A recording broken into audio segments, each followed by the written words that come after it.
Kisah ini bermula dari kerajaan Panjalu yang beribu kota Daha atau Kediri. Raja Kediri mempunyai dua orang putri. Yang pertama adalah Dewi Candrakirana. Yang kedua adalah Dewi Ajeng. Namun sayang, sejak kecil ibu Candrakirana ini meninggal dunia karena sakit. Raja kemudian menikah lagi. Dengan permaisuri barunya itu ia mempunyai putri bernama Dewi Ajeng. Inilah kisahnya.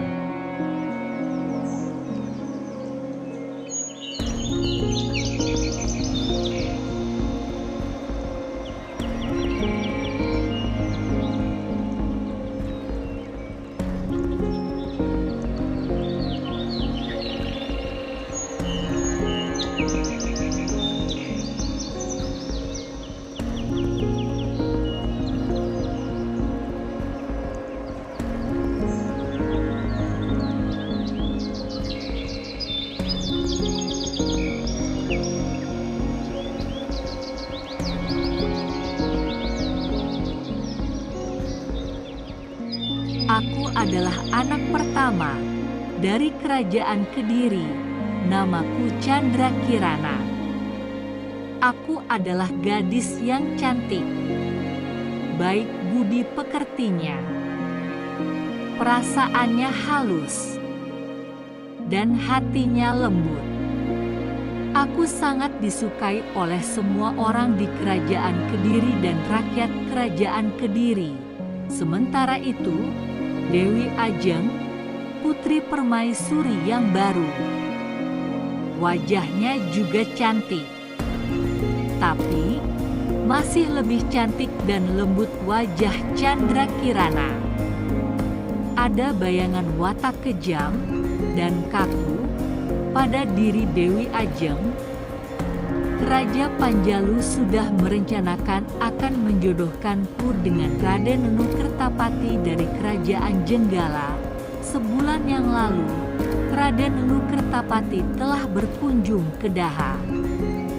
Raden Nukertapati sudah melihat dan berkenalan denganku.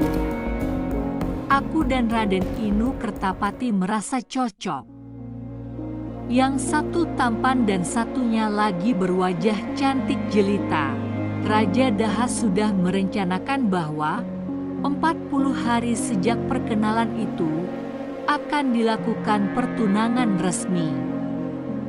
Raden Nukertapati bersama keluarga istana Jenggala akan datang melamarku. Waktu pertunangan itu hanya tinggal beberapa hari saja. Aku sudah mempersiapkan diri dengan sebaik-baiknya. Tidak bisa. Aku tidak akan membiarkan Candrakirana berdampingan dengan Raden Nukertapati. Malam harinya Dewi Ajeng berunding dengan ibunya. Sang ibu menyarankan agar pergi ke Nenek Gagak Ireng, dukun wanita yang terkenal ampuh ilmu sihirnya. Demi cita-citanya bersanding dengan Raden Nukertapati, ia rela pergi jauh ke tempat Nenek Gagak Lereng. Setelah mendapat bekal dari si dukun, Dewi Ajeng segera kembali ke istana. Tengah malam barulah ia sampai di istana dengan tubuh lesu karena perjalanan yang sangat jauh. Kita harus dapat mengusir Candrakirana dari istana ini. Tapi, bagaimana caranya, Bu? Dewi Ajeng diam sejenak, kemudian tersenyum cerah. Dewi Ajeng ingat tugas Candrakirana yang tiap hari menghidangkan secangkir teh kepada ayahandanya. Itulah yang akan dimanfaatkan Dewi Ajeng. Esok hari rencananya dijalankan. Sebelum Candrakirana melakukan tugasnya, diam-diam Dewi Ajeng masuk ke ruang dapur. Menaruh racun di dalam gelas teh yang telah disiapkan pelayan istana untuk dibawa Candrakirana menghadap ayahandanya.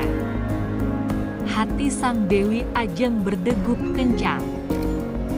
Karena ketika hendak keluar dari pintu dapur, Dewi Ajeng berpapasan dengan Chandra Kirana. "Oh, Dewi Ajeng, kamu tidak harus repot-repot ke dapur, biar aku saja, karena ini kan sudah tugasku." Tidak ada apa-apa. Aku hanya datang untuk melihat-lihat pekerjaan para pelayan saja. "Terima kasih Dewi Ajeng, kau telah ikut memperhatikan persiapan para pelayan untuk menyambut kedatangan Raden Inu Kertapati. Seperti biasa, aku mengantarkan secangkir teh untuk Ayahanda." Sang Prabu meminum separuh isi cangkir teh. Terasa hangat di dalam tenggorokan dan perutnya. Anakku Chandra Kirana, kau bukan hanya cantik, tapi teh bikinanmu selalu yang paling enak. "Terima kasih, Rama Prabu." Tapi sesaat kemudian, Sang Prabu memegangi perutnya dan seketika terasa mual. Rasa mual itu semakin menghebat. "Rama Prabu." "Kenapa Rama Prabu? Ada apa kiranya?" Tapi Sang Prabu bukannya menjawab, melainkan malah melotot melihat ke arahku.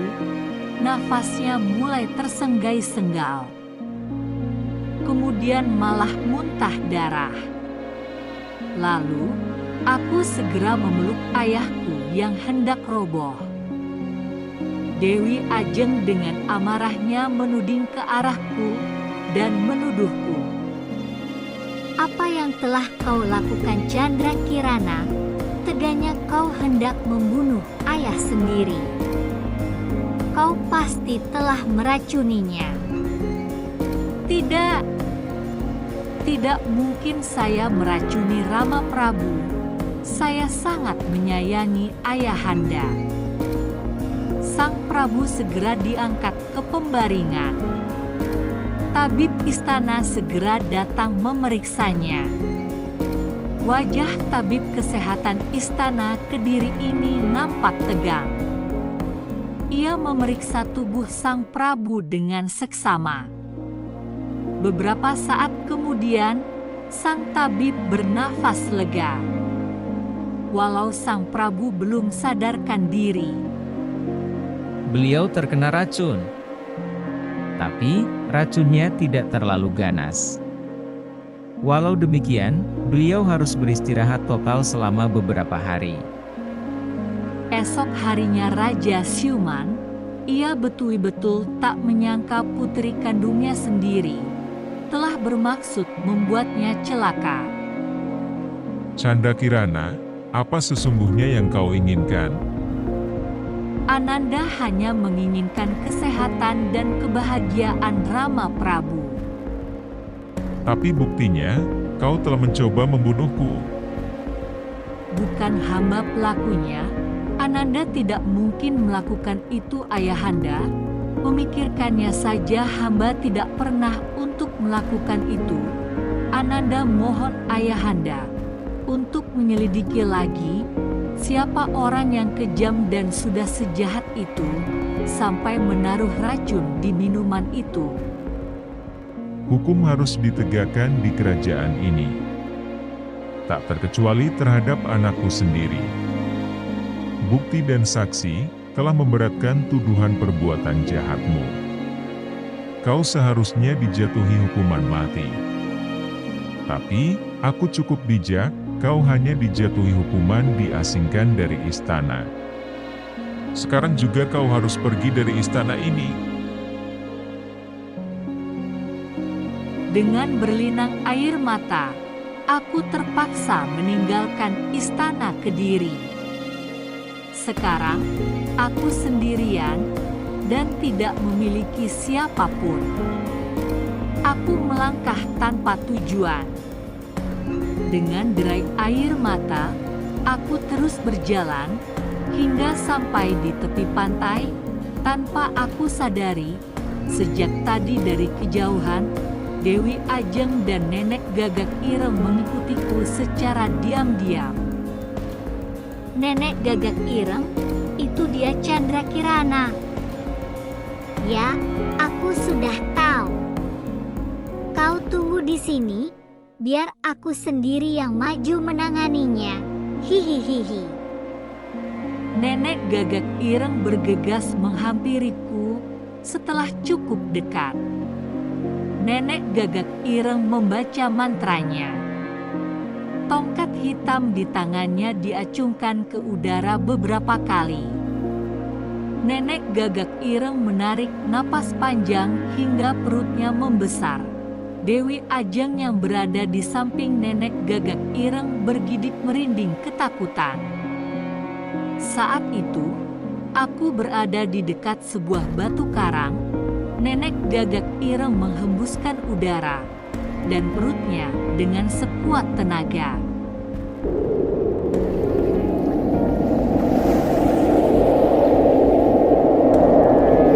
Angin kuat penuh hawa sihir menerjang ke arahku. Tubuhku terpelanting ke tepi laut. Begitu menyentuh air laut, tubuhku tiba-tiba berubah menjadi keong berwarna emas. Dewi Ajeng menangkap keong itu. Lalu dengan sekuat tenaga, keong itu dilempar ke tengah laut. Terima kasih, Nenek. Ini uang untuk Nenek, karena telah berhasil membantu aku.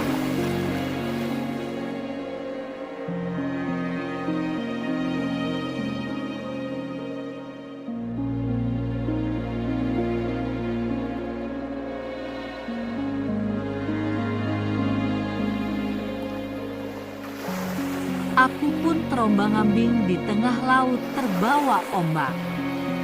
Aku tidak bisa melakukan apapun, kecuali berdoa agar Dewata yang Maha Agung menolong dan membawaku kembali ke darat. Aku adalah seorang gadis yang lembut dan baik hati. Doanya dikabulkan oleh Sang Dewa. Ombak perlahan-lahan membawanya ke dekat pantai yang tenang. Kebetulan, di tepian pantai itu ada seorang nenek tua yang mencari ikan. Nenek itu bernama Embok Asih. Embok Asih ini sudah bermaksud pulang. Namun Embok Asih masih menebar jala kecilnya. Kini, Embok Asih dapat satu ekor ikan lagi yang agak besar. Embok Asih merasa sangat bersyukur. Embok Asih mencelupkan jaring itu ke dalam air dan mengayuh sampannya untuk pulang. Aku yang kini menjadi keong terbawa ombak hingga ke tepian. Aku merambat di sebuah batu hitam. Kebetulan Embok Asih menambatkan sampannya tak jauh dari aku. Aku pun mulai berjalan mendekati sampannya Embok Asih.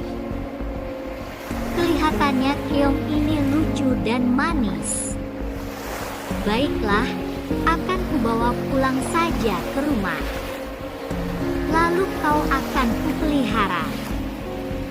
Lantas, aku diambilnya dan diletakkannya bersama ikan-ikan hasil tangkapannya di dalam keranjang ikan. Aku kini merasa lega karena tidak lagi terombang-ambing di laut. Aku ingin mengungkapkan rasa terima kasih pada Embok Asih, tapi sayang, aku tidak bisa berbicara. Tidak lama kemudian, Embok Asih membawanya ke sebuah gubuk kecil. Ikan hasil tangkapan hari itu, dia letakkan di atas tempayan, termasuk aku. Aku diletakkan di dekat kendi air, di dalam rumah Embok Asih. Kemudian Embok Asih pergi mencari kayu bakar untuk memasak. Tak lama kemudian Embok Asih kembali lagi untuk mengolah ikan hasil tangkapannya. Malam hari Embok Asih sudah kelelahan. Embok Asih tidur dengan lelap. Pada malam hari itulah tanpa sepengetahuannya, aku berubah menjadi seorang gadis cantik yang tak lain adalah Chandra Kirana. Ternyata pengaruh sihir itu lenyap jika malam telah tiba. Esok harinya ketika bangun pagi, Embok Asih merasa terkejut. Sungguh amat mengagetkan.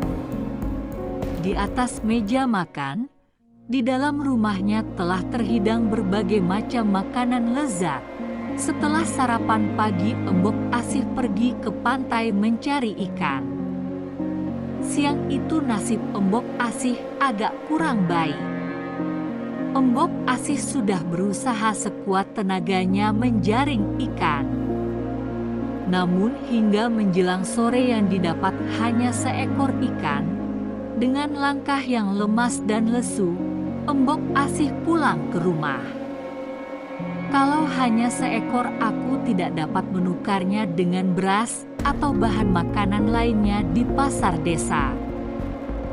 Karena kelelahan dan kecewa, Embok Asih pun segera beristirahat.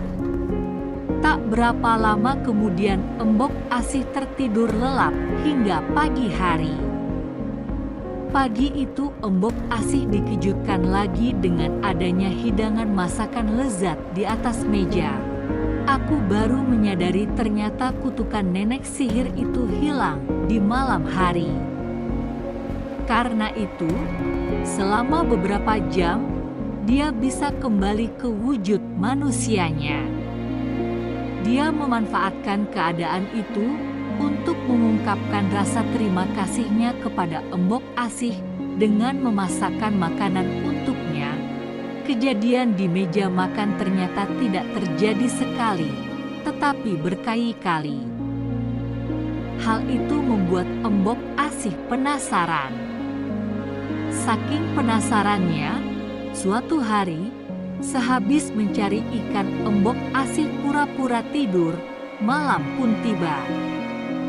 Perlahan-lahan Embok Asih membuka matanya. Embok Asih mengintip apa yang terjadi di dalam rumahnya. Sungguh kaget dia dibuatnya.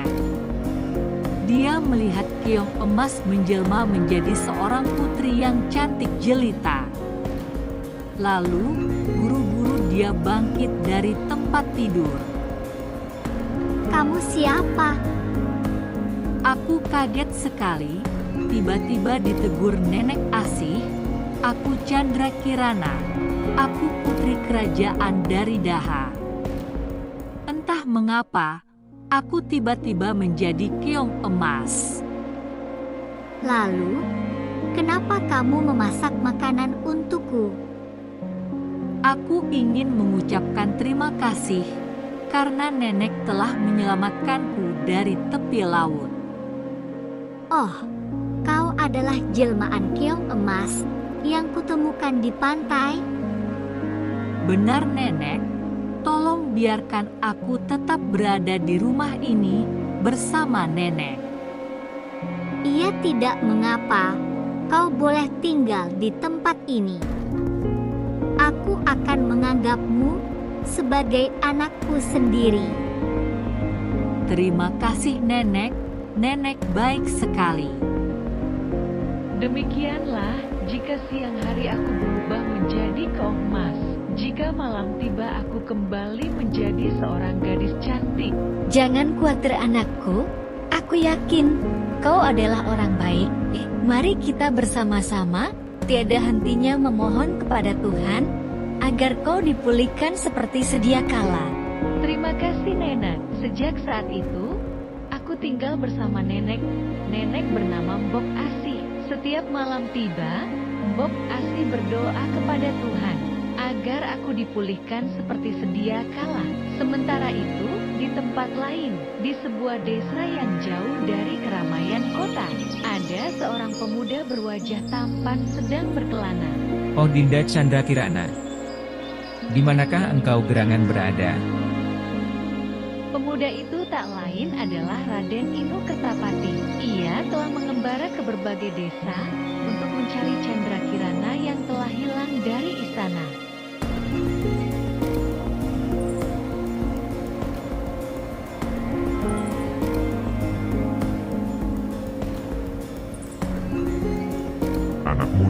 Saya sudah 3 hari belum makan. Raden Lenu Kertapati mendekat, lalu memapah kakek itu untuk berteduh di bawah pohon jambu. Dia memetik beberapa buah jambu yang masak untuk si kakek. Terima kasih nak, kamu baik sekali. Sebenarnya, kamu mau kemana? Saya mencari Putri Candrakirana yang diusir dari kerajaan Kediri. Kakek itu bergumam, lalu menunjukkan padanya jalan menuju tempat sang putri. Raden Lenu Kertapati kemudian meneruskan perjalanannya, mengikuti jalan yang telah ditunjukkan kakek tadi. Dia menanyai orang-orang di setiap desa yang Raden Inu Kertapati lewati tentang Putri Candrakirana. Akhirnya tiba di sebuah desa di pinggir pantai. Karena sudah beberapa hari tidak makan dan minum, Raden Inu Kertapati merasa sangat haus. Raden Inu Kertapati meminta minum kepada salah seorang penduduk. Penduduk tersebut kebetulan adalah Mbok Asi Dadapan. Maaf Nek, bolehkah saya meminta seteguk air? Oh, boleh. Tunggu sebentar, Nenek ambilkan. Nenek itu masuk ke dalam rumah. Raden Inu Kertapati masih di luar rumah. Raden Lenu Kertapati mencium bau makanan yang sedap sekali. Mungkin Nenek sedang memasak. Nenek sedang masak apa? Oh, bukan Nenek kok yang masak. Nenek yang tak lain Mbok Asi Dadapan pun menceritakan awal mula bertemunya dengan Candrakirana yang dikutuk menjadi keong emas dan ditemukannya di tepi laut. Jadi yang masak di dapur itu Candrakirana? Tolong Nek pertemukan kami berdua. Neng Candrakirana. Neng, kemari sebentar nak. Raden Inu Kertapati, Putri Candrakirana berteriak kegirangan bertemu dengan kekasihnya yang sedang menyamar menjadi rakyat biasa itu. Hari itu juga, Pangeran Inu mengajak Putri Candrakirana bersama Nenek Dadapan pulang ke istana.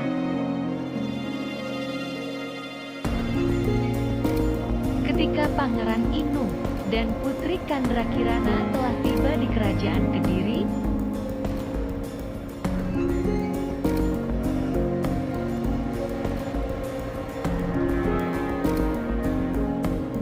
Dewi Ajeng sangat kaget. Segera Dewi Ajeng menemui nenek sihir.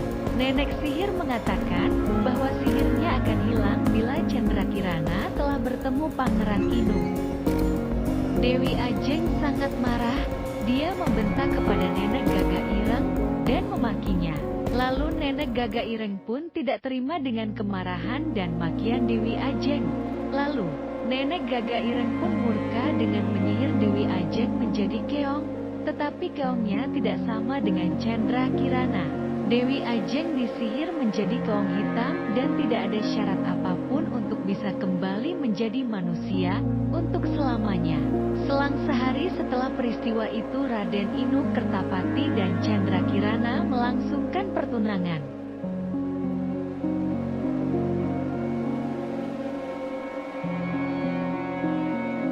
Dan tak lama kemudian mereka melangsungkan pernikahan dan hidup berbahagia.